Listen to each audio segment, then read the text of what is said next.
All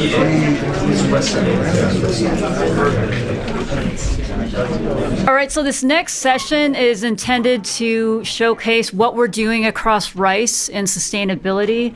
And so we have Ramesh. He is our Executive Vice President of Research here at Rice University. And we have Carrie Masiello, and she runs the Rice Sustainability Institute here on campus. And then we have Matteo Pasquale, who is the Executive Director of the Carbon Hub, which was mentioned in the prior panel. So Ramesh, I will leave it to you. Thank you. Thank you, Rachel. Can you guys hear me? Yes. Okay. Because we're short on time, I'm going to switch to my native language, which is very fast. Carrie went to school at Irvine. She's going to switch to Valley Girl. I'm going to sing off. Like, you know what I mean? Don't speak. Okay, yeah. I'm going to sing and opera. Matteo will go into Italiano. Okay. All right. So, okay. Apparently, my mic is not working, so I'm going to have to sing. Yeah. All right. Okay. Hold on real quick. Since we're running short on time, we're going to collapse the panel a little bit to about like 20, 25 minutes. I told you, even faster. My native language is Tamil. So, all right. Okay. So, I heard the previous panel. I'm a materials person. I work on energy as well. The one question I didn't see big discussion, I think it's a mistake. We should be, as a nation, focusing on innovation. So these two guys are perfect for that. So I want to address, what can universities do? What are we doing? And the entire spirit of the United States, we're kind of speaking broadly, but is innovation. I think there are problems which can be solved very intensely, including the ones that were discussed in the previous session, through very intense innovation. And I think we did a pretty decent job back with Steve Chu and company on the solar side. Texas is the #1 solar deployer because we brought it down to a parity point with all kinds of things. So I want to kick off with Carrie. Tell us what you're doing with the Sustainability Institute. Well, I think I will start with you chucked a ball at us about innovation, and I think I want to start. It was going to be a bomb, but it's okay. I think one of the things I can start with in talking about how universities can participate in this innovation idea. And something that Rice is doing really well is this concept of a living lab. So a lot of universities have tried this, but Rice has 20 years of experience of using the campus as a laboratory to test out new energy technologies, to test out new environmental technologies. And I won't out any particular politicians, but we were talking with a group of politicians who were thinking about urban design and were shaking their heads saying, no, we can't do this, this is too expensive, this is too risky. And I said, wait, what if you came to campus and talked with our facilities people and talked about the opportunity to try out some of these riskier ideas here at Rice and just see, maybe we can try this particular energy technology or that. And so Rice has the opportunity to really be a showcase for these new types of building technologies, new types of energy. So Rice is exploring the potential for geothermal energy to power parts of campus. There's some exploratory wells that have already been drilled, and the Office of Sustainability is in conversation with a couple of geothermal companies about what it would mean to add some geothermal power to the Rice grid. We have this very nice continuum from people who do right at the edge, I think geothermal is a great example, right at the edge of geothermal research, all the way through to what the director of the Office of Sustainability calls as the state of the shelf technology. So how do we go from state of the art to state of the shelf, and how can we use the university to really bridge this continuum and allow people to see what's possible, what kinds of changes are possible? By the way, that's a great segue point. We're about a 20 megawatt city, a mini city, huh? And so there's a fantastic opportunity to do systems level studies. I used to do this when I was back at LBL, where you can actually look at data, energy input with solar, wind, renewables, other sources, and then how you use them, efficiency of use and stuff. Rice is a fantastic platform. What Carrie is really saying is, for those of you who are in the tech business, ClearPoint, CenterPoint, not ClearPoint, we welcome you to come and join us. Maybe we're a great test bed for you all to look at systems level data. And the data coming out of that is very valuable. Oh, for sure. Yeah. For sure, I mean, yeah. it's something that you could start to simulate and understand time-resolved energy consumption. And we don't do enough of that. Actually, if you look at our electronics business, we do a lot of that. We don't do enough in energy. And it's really a benefit, I think, educationally too, when we have the opportunity to involve students Exactly. in these sort of at the edge. What if this business wants to try out this new technology? Can we try it on campus? Can we bring some undergrad, senior projects or some master's level projects to try to really see what does it mean to spin this up? Yeah, exactly. I should have mentioned, with Reggie's new administration, we have 4 pillars. Clearly, one of them is today's discussion, sustainable futures. The second one is in healthcare, innovations in health. The third one also is very obvious, is AI. And the whole notion of parallel computing started at this university. So we call it responsible AI. And the fourth one, I don't think any of you would guess. It has to do with disparities in social environments. Houston is a great example. Mumbai is a great example. So these institutes that Carrie is a leader for one of them, they're all meant to bring people together, do interdisciplinary, go after tough problems. It may take us 20 years to solve them, that's perfectly okay. But how do you bring the power of not just the universities, but the private sector? How do you bring a national lab to Houston? All of those questions are being asked across the spectrum. And I think the Baker Institute has been a great Oh, model. it is the glue that holds everything. Yes, That's the right. Baker Institute has been. And by the way, I wasn't paid off for that. Yeah, but I really, A really fabulous model for how the rest of us can develop. I feel like the Baker Institute has been really solid glue and Yeah. a foundation for all of us to build from. Yeah. This is one place, I will say it in front of, where's Ken? Ken is right here. They do deep technical analysis. I've overseen a big policy group at LBL, but this group here is very deep. And they're very bipartisan. That's really important. You don't want to take sides. You just do the analysis and tell what the analysis tell us. So the Baker is kind of our glue function across the university in terms of policy and techno-economic analysis. A big part, we talked about innovation. I'm going to get to Matteo in a second. So Matteo is one of the principals. We have about 10, 15 such faculty who are doing translational work. And one of the things that he's been talking about, I'll let him talk about. Matteo, tell us about what the Carbon Hub is doing and what you want to do. With Ramesh, thanks for having me here. So the Carbon Hub is about what the gentleman I'd like to meet afterwards said is about 6-7 years ago we thought we have the basic science, and not everything is worked out, but the basic science is there to make materials out of carbon in a more efficient way. I mean, a lot of you use materials out of carbon. If you use a golf club, tennis racket, some of you have fancy cars that have a lot of components that are pure carbon, based on carbon fibers. The problem with those is they're made in such a complex way that you can't really ever make them so cheap that you could displace some of the metals that Michelle was talking about, and also they're not conductive, so you can't displace copper and aluminum as electrical conductors. But these new class of materials, you could. They were discovered here at Rice 40 years ago. Actually, today, this year is the 40th anniversary. We got our Nobel Prizes for that, but we did a lot of more stuff that was not translational, was still foundational. And then we decided, well, it's the time to try to take it out. And we came up with how do you do something that's normally done in a large company to take out a new material and build a supply chain that then delivers a market?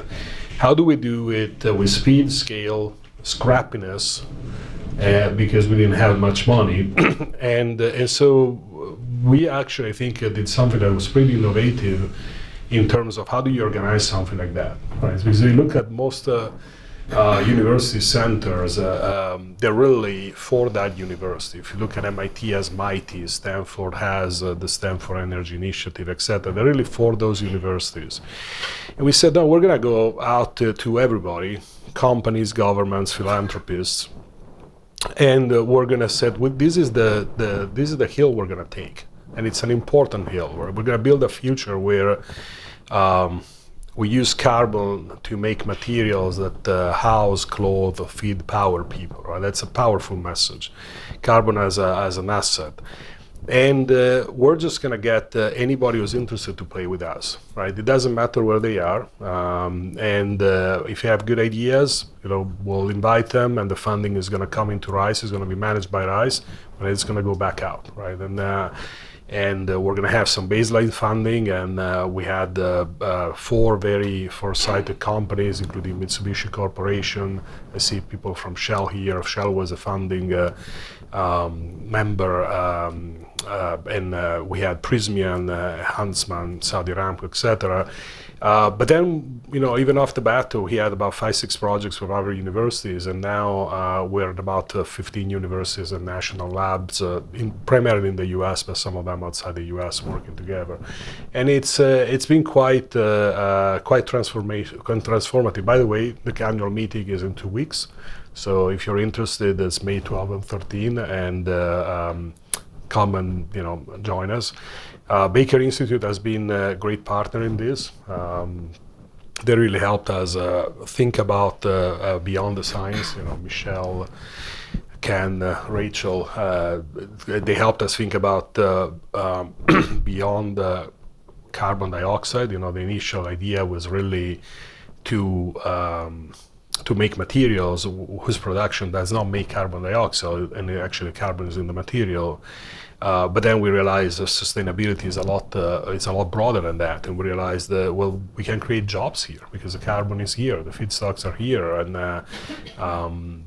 we don't have to open new mines, because no matter what we talk about in new mines, we can convince people to get a mine, to take a mine in their property. Probably we're going to do that if they don't have any better choice. So the ranchers probably don't want them. People who don't have a ranch probably will take. To put what Matteo is saying into context, unlike many other places, we are very welcoming for the fossil fuel for a simple reason. Having run the solar program, the Sunshot Initiative, was clear that there are no switches in this whole business. You actually have to do it in a graceful way that people can absorb it as part of their business. So what we're saying is, actually, this is an interesting story. I went to Steve Chu when I was running solar. I said, hey, I think we should be investing in carbon capture. I said, would you let me invest $100 million? He said, oh, no, you can't do that. You are not appropriate for that by Congress. I said, okay, and we went back and forth. I said, okay, fine. But the reality is, imagine a scenario where you could do 97% efficient carbon capture, remove CO2. You go from 450 ppm to maybe 50 ppm, some smaller number. At that point, if you believe that climate change is man-made, if you believe that, then you say, I can do this with a little bit more flexibility. And so many places, you go to the West Coast, for example, they will say, oh, no, we don't want to do all this fossil fuel. Our approach is different. We're saying we can not only deal with the fossil fuels, like what Matteo is doing, he's of course trying to convert methane, which is 100 times more potent than CO2, into carbon, into a value proposition. What Matteo is addressing is the so-called levelized cost. Ken and I have furious arguments on this stuff. If you can bring that overall cost of getting from methane or CO2 into a product, it becomes that much more easier to do it. And this is where one thing I found out doing this is one of the biggest problems we have is language. He said he was going to speak Tamil and I was going to speak Italian. We're both speaking English, but we're speaking 2 different dialects of English. Okay. For example, what Ramesh just said, he said that we're welcoming to fossil fuels. For me, they're not fossil fuels; they're feedstock. Feedstock. Yeah. Say wood. Yeah. No, it's true. Wood. Yeah. It's can be a fuel if you throw it in the fireplace, right? Or you can build your own house, and you don't want it to be a fuel when you build your own house, right? And by the way, construction wood, it costs a lot more than firewood, right? So if you actually have a forest, you'd rather have wood that is good enough to bake furniture or construction than firewood, which is the cheapest source of wood. So, but he's talking about the fossil fuels. I call it fossil hydrocarbons. And then once it's hydrocarbons, I'm also a chemist. I don't care if it's fossil or biological. I don't care if a plant made it recently or a plant made it 1 million years ago and then it got converted underground. Then he said you went to Steve Chu and said you want to capture carbon. But you didn't want to capture carbon, you want to capture CO2. Yeah. And so that's our thing is, for example, we have the carbon hub, but some people think we have a CO2 hub because we use the same word for carbon and for CO2. It is another interesting thing when we talk about materials. Material means different things to different people in different contexts. Yeah. What is a material, right?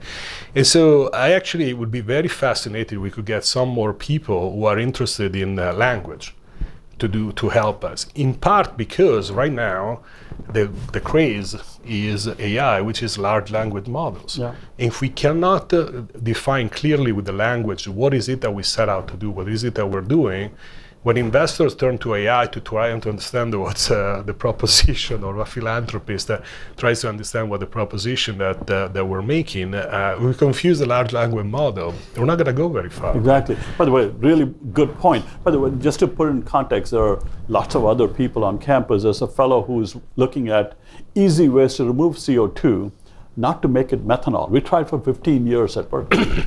It works, but not efficient enough for you to start a company with that. But what Hautian said, oh, look, I can go to other products. I can go to acetic acid, formic acid. They're all byproducts which are part of a bigger food chain. So that's already taken off like crazy. Aditya, one of his colleagues, he's working on using plasmas to see if he can convert CO2 into another value-add product. So there are many different pathways.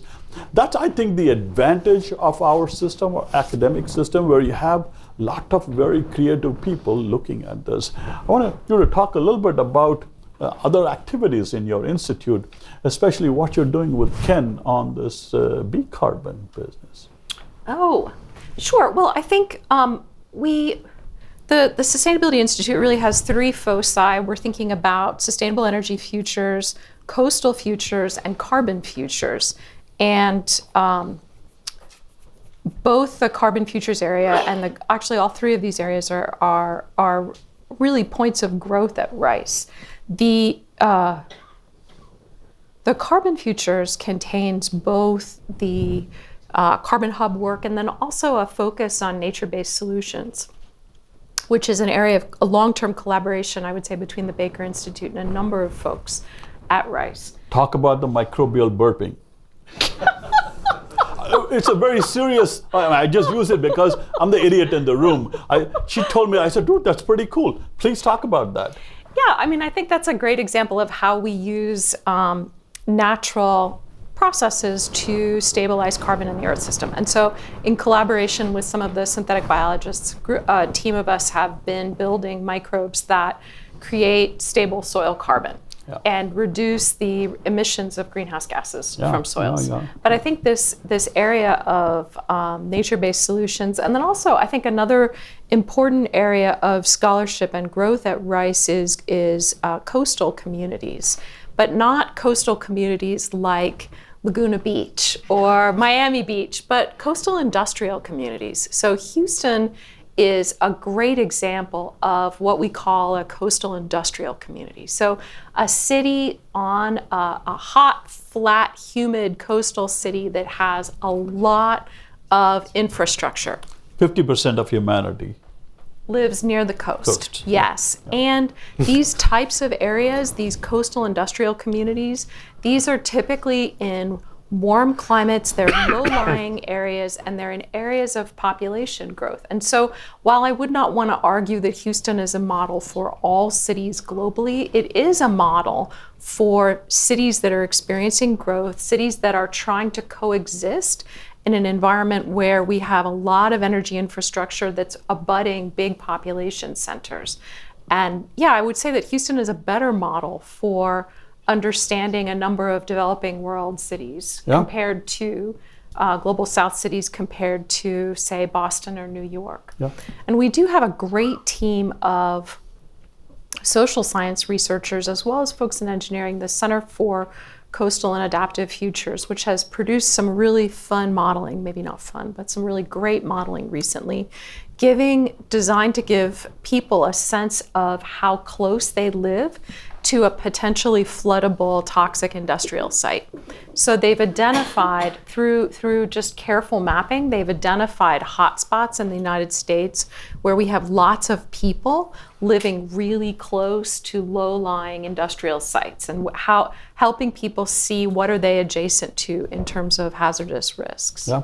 By the way, I would be remiss if I didn't talk about something that's happening currently. This is the Ion District. Rice, of course, is the primary owner of this. You know the one building that's there. There's a whole ecosystem that's getting built out.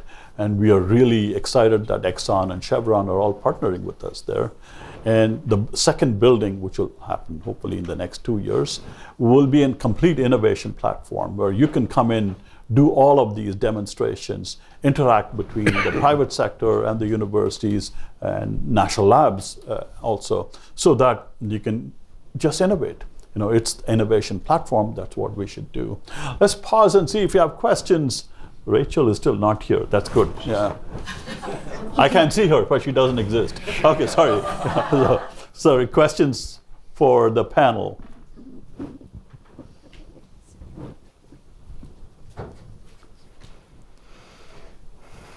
I think I will touch upon 2 points you made. Number one is carbon capture, and that has to be an important part of the entire energy transition, because by no means, if I may dare to say this, by 2050 there will be a total switch to renewables.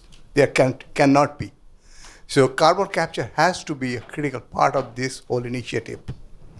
And my other question is that, do you participate in the DOE's solicitations that come out in the form of FOAs? Okay. Yeah. Because I used to be a reviewer of FOA proposals. Yeah, I mean, many of us are very connected. Okay. Of course, I worked at DOE. This is now many administrations ago. Okay. And so, yeah, we're very connected. We host typically ARPA-E's summer meeting. For some reason, they like Houston in July. But this is the government. And so. And what is the progress on the energy hub for Houston, especially after the transition of the administration? This is a great question. It probably needs a lot of other kinds of beverages to go into the detail.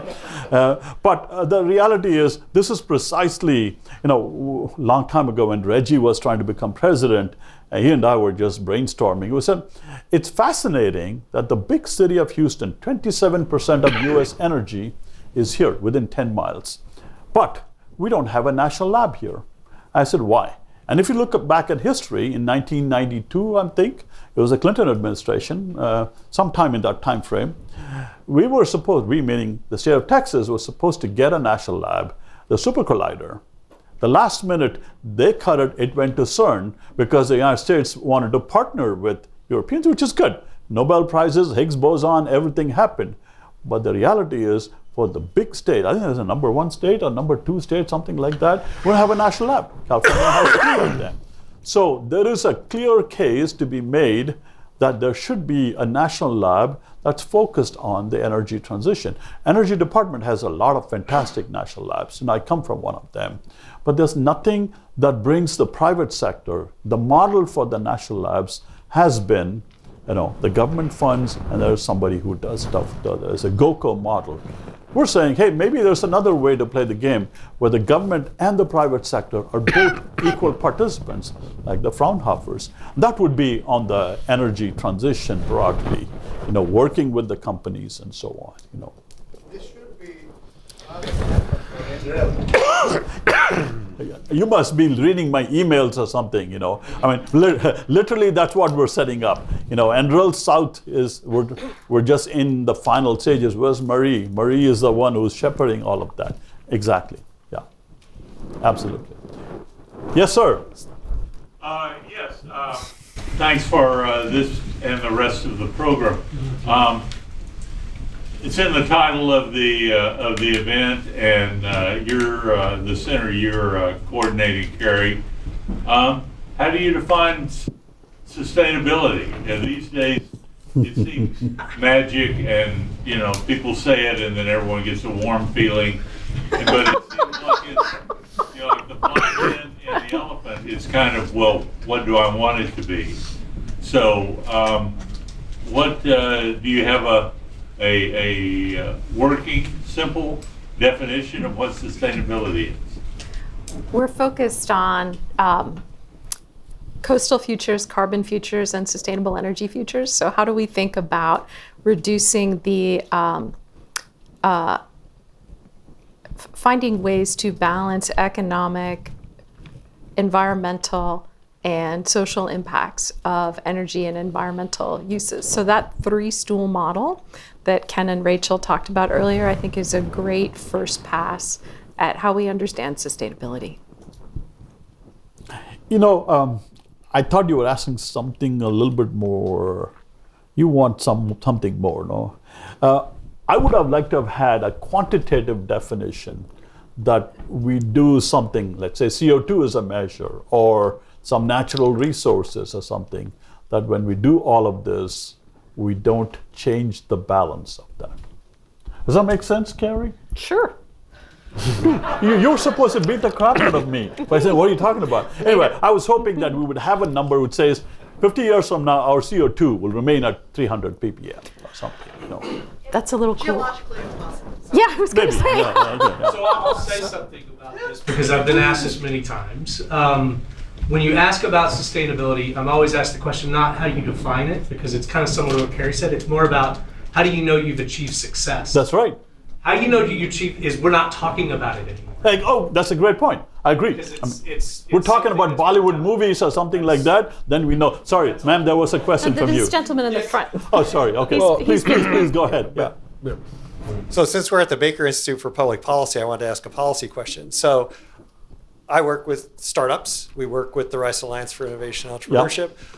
Thank you. What do you see as the policy, I'll call it barriers and or suggestions to accelerate commercialization, for example, of some of the ideas coming out of the Carbon Hub and things like that? Do you have a top 10 list or a top 3 list of things that we should be, well, money. No. By the way, I think that's a great question. Let me take. We wrote some of the reports for the Biden administration, which is long gone now. Is the thing that we learned from the solar business was that, you know, they started. If you look back into the late 90s, 2000s, California was trying to give huge policy things, which actually didn't work very well. Our German colleagues were doing even more intense with the feed-in tariffs and stuff like that. When we were starting Sunshot, we said we don't want to do that because that can skew the market. But when you get it to a certain point, that's when, if the market has to take over, you can use policy as a tool.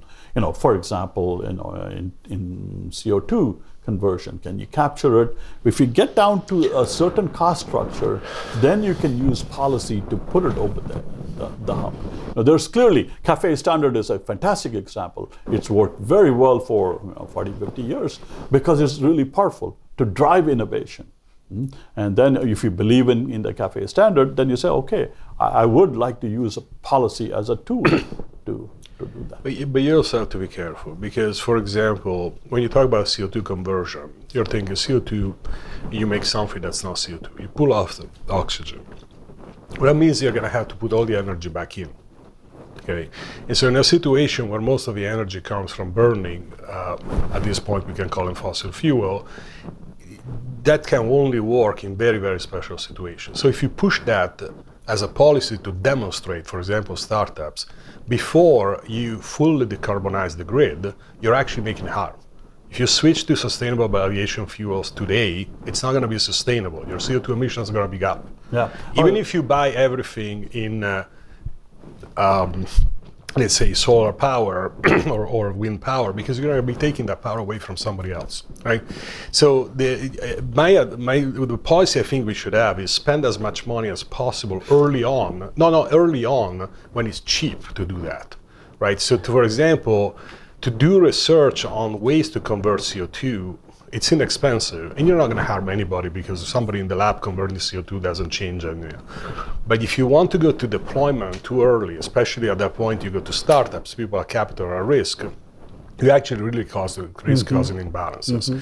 And I think that those considerations are not made quite enough. I mean, typically people just get on bandwagons because of the language models, and Yeah. so We should take the question from In the beginning, beginning, you mentioned innovation, and immediately I thought about good and bad and intellectual.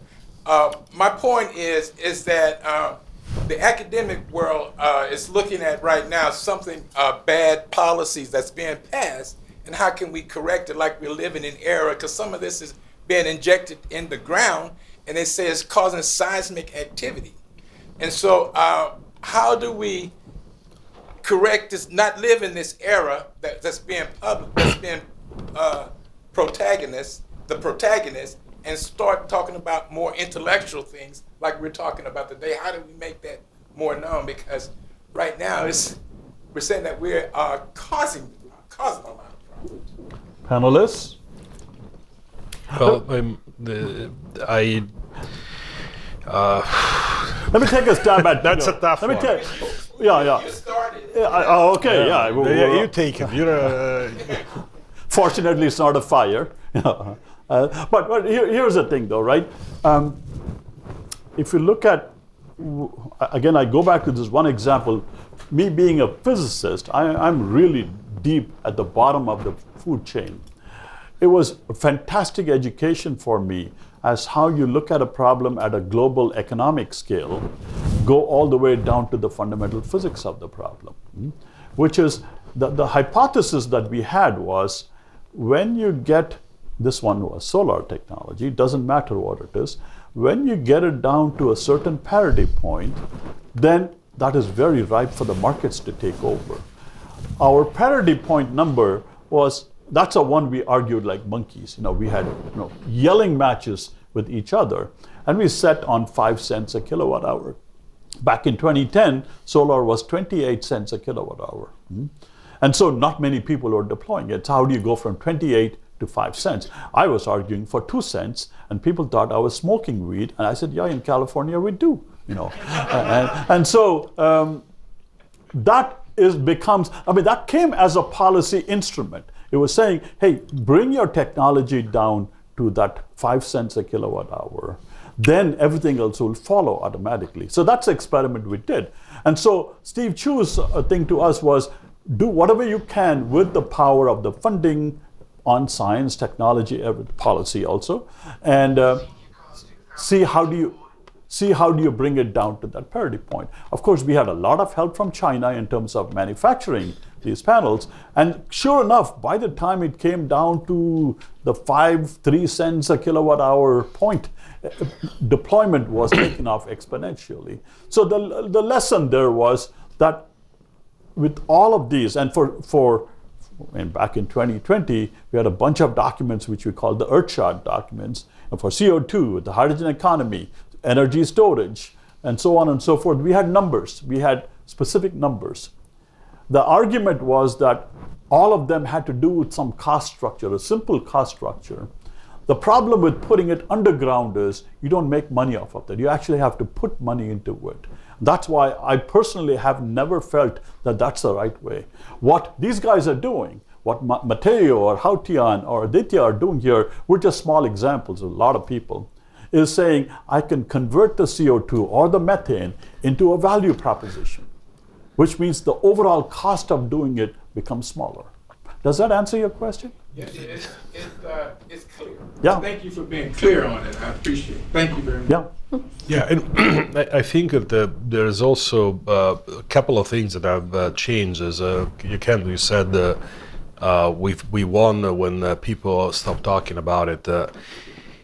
7-8 years ago, there wasn't a whole lot of talking about securing supply chains and reshoring manufacturing, but it's barely starting. And so now the conversation has started a lot. And there is another risk that we have right now, which is a risk of getting stuff to be really good at the small scale, maybe doing some of the demonstrations, and then it's not going to be manufactured here, right? Which is what happened with solar. And there's still a difficulty on figuring out whether you're not cheap enough or economic enough because you haven't reached the right scale, or because your technology is not good enough and it doesn't matter what the scale is Right. going to be. That's a little bit of an art to understand, both for the people who develop the technology and for the people who decide on funding. It's extremely difficult to figure it out. Rachel is more than pacing. She's sending heat waves, acoustic waves towards us, saying, "Get out of there." Thank you so much, guys. We'll be available. Thank you, guys. Thank you so much. Appreciate it. Thank you, Ramesh.